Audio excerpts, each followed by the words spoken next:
Welcome back to Laws on Exponents. We have law number 2, Quotient Law exercises. Let's recall what we have had. We get here a to the m over a to the n, same base. What do we do with the exponents? So we are going to subtract the exponents. This one holds provided a is not equal to 0. So that's it. That's the quotient law. So here, the base here is 3. So we write 3 here and we get 10 minus 5. Or that will give me 3 to the 5. Okay. What about number 2? Suppose I have here, let's say, 120x to the 10 y cubed over 30x to the 5th y to the 6th. What we need to do here is group the constants all together. So I will have 120 over 30. And then we will group these variables together. X to the 10 over x to the 5. And then we get y cubed over y to the 6. Notice that we can now apply the quotient law in this one here. Okay? But let's have the constant first. 120 divided by 30, I can cancel 0 and 0. And 12 by 3 will give me a 4. Now, what about the x? This quotient law tells me I will subtract the exponents. X to the 10 minus 5, and then y will be 3 minus 6. Simplifying this, I will have 4. X to the 10 minus 5 is 5. And y is 3 minus 6 or negative 3. But then this one is not considered simplified if there is a negative exponent. And we recall that when we have a negative exponent, the definition is we have 1 over x to the n, provided x is not 0. So here, we are going to redefine this negative exponent, so we get 4x to the 5th times 1 over y cubed. We can do that because of this definition, and we can rewrite our answer as 4x to the 5th over y cubed by definition of division. Okay? The assumption here is that the denominator should not be 0. Now, let's take a look at number 3.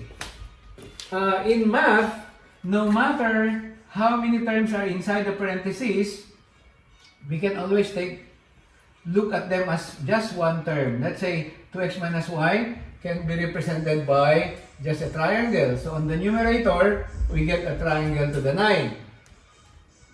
Triangle to the 9.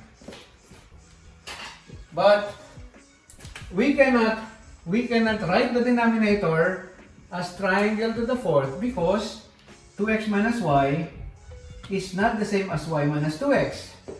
But what we can do here is adapt the numerator to the form of the denominator or the form of the denominator to that of the numerator. As for convenience, we will adopt the one that has an even exponent. In other words, I will make y minus 2x in the form 2x minus y. How is that? I can actually factor out the negative below, and I will get here what? Negative y and negative 2x will become plus 2x. But you know, this expression here is raised to the even exponent to the 4th.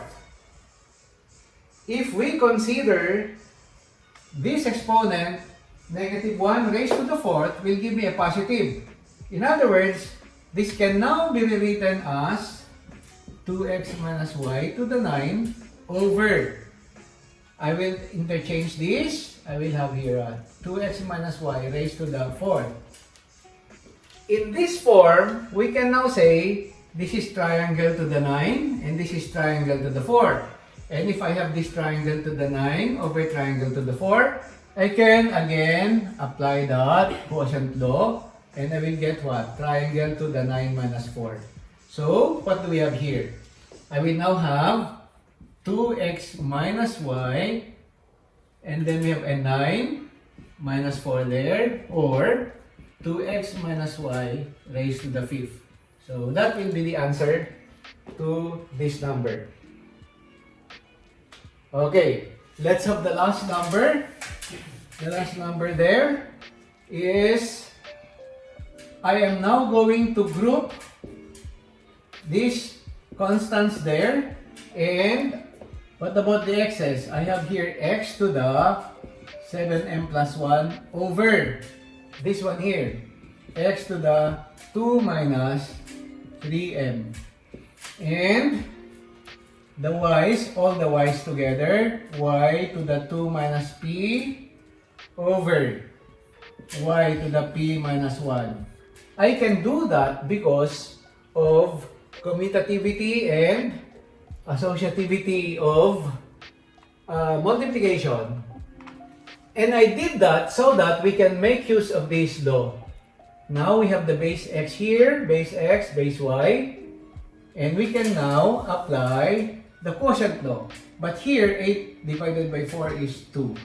Okay, here, same base, what I'll do is subtract the exponents because we are dividing. So, 2 minus 3m here subtracted from 7m plus 1. Similarly, y, I will have here 2 minus p minus 1. Okay, simplifying the numerators exponents now, we have here negative 2 plus 3m, here negative p plus 1. Okay, we're writing our answer. We have 2 to the x, 7m plus 3m will give me 10m. 1 minus 2 is negative 1. And what about the y? This is 2 and 1 will give me a 3. Minus p and minus p will give me a 2p. So, the simplified form of this one now is this one here. That's the quotient law.